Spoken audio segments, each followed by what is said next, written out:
The morning sunlight poured weakly through the glass walls of the Sterling Tech headquarters, touching every corner of the pristine lobby with an almost mocking glow. Inside, dozens of employees rushed to their desks, carrying coffee cups and unread dreams.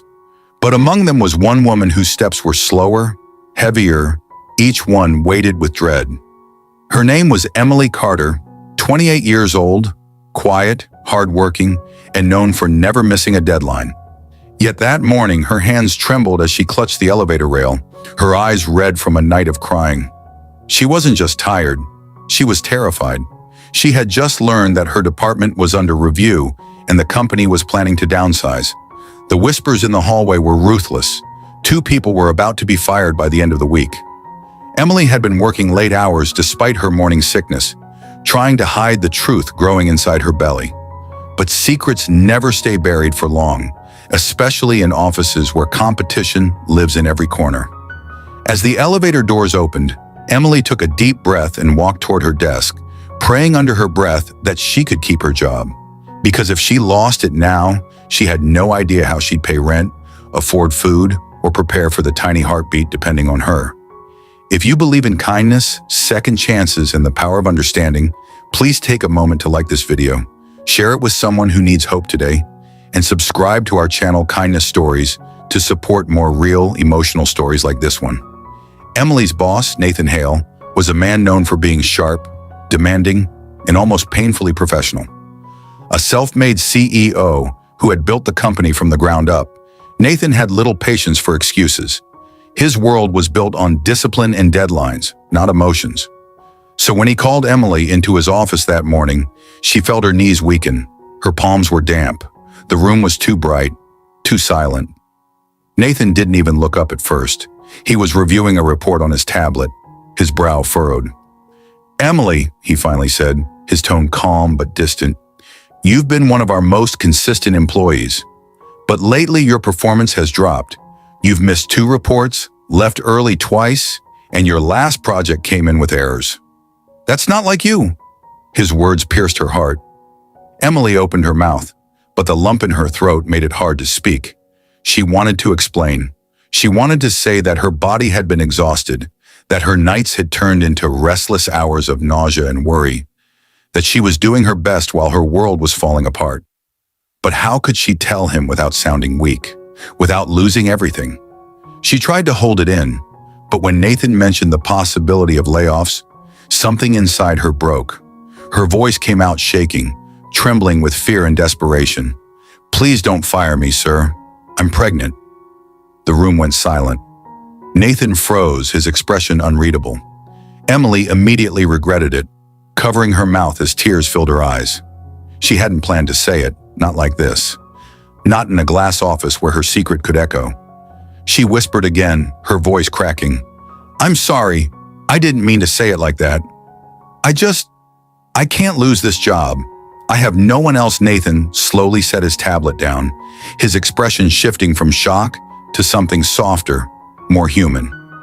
He looked at her for the first time, really looked at her. At the fear in her eyes, the exhaustion etched into her face.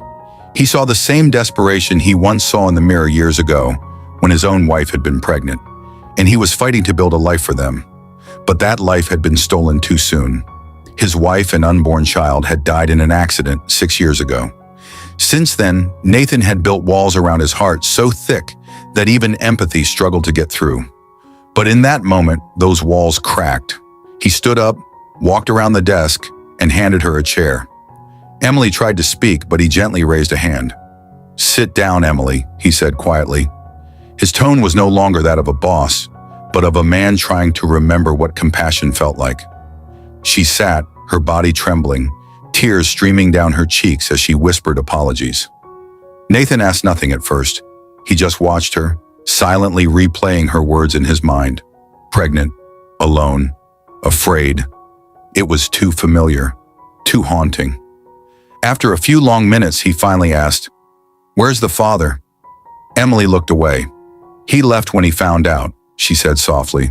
"Said he wasn't ready to be a dad. I've been trying to manage everything since then, working extra hours, saving every penny, hiding it because I was scared of losing this job." "But I can't anymore." Her voice broke again. Nathan's throat tightened. There were 100 things he wanted to say. Practical, professional things. But none of them felt right. Instead, he asked her the only question that came to mind. "Do you have any support?" "Family?" Emily shook her head. "My parents passed away when I was 19. I've been on my own since then." Nathan leaned back, his chest heavy. For years, he had kept himself detached from his employees, refusing to get involved in their personal lives. But as he watched Emily wipe her tears with shaking hands, something inside him refused to stay silent. That day, he didn't fire her. Instead, he told her to take the rest of the week off. When Emily left the office, she could barely walk straight from the mix of relief and confusion. She didn't know why he'd changed his mind, but deep down, she felt something had shifted, something bigger than mercy. In the following weeks, Nathan kept a quiet eye on her. He noticed how she stayed late, double-checking her work, skipping lunch to meet deadlines. Her resilience reminded him of his late wife, who had been the same. Brave, hardworking, and endlessly kind even when life was cruel. One afternoon, when Emily fainted in the office due to exhaustion, Nathan rushed her to the hospital himself. He waited in the hallway, pacing like a nervous father, until the doctor told him she was fine, but needed rest and better nutrition. The doctor's words hit Nathan like a hammer. "She's been overworking herself, and stress could harm the baby." That night, Nathan couldn't sleep.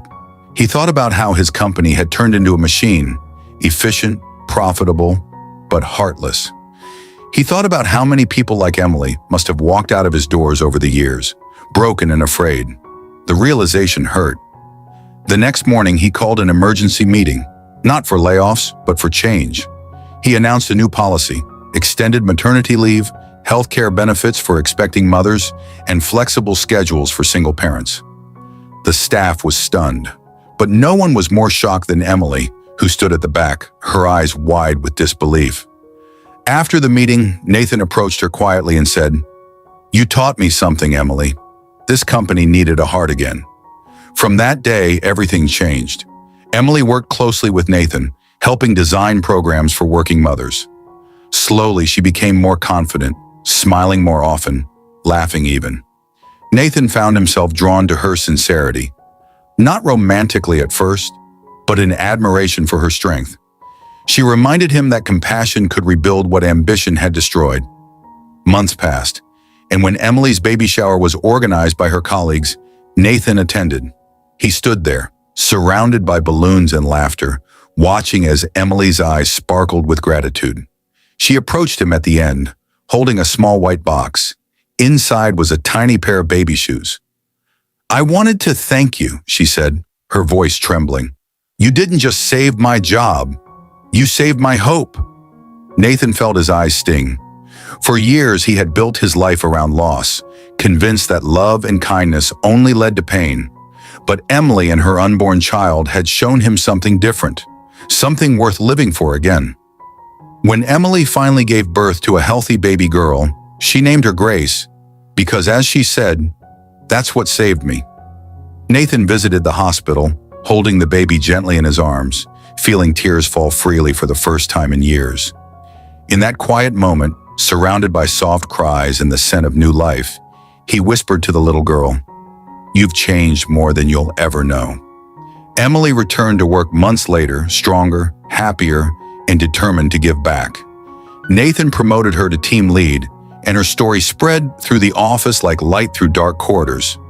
The company had a new soul, and every employee felt it. Years later, when Grace was 5, she often ran through the office halls, giggling as Nathan chased her around like a grandfather figure.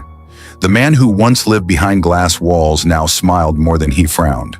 And Emily, no longer the frightened woman who once begged for mercy, stood proudly beside him, a symbol of resilience, love, and second chances.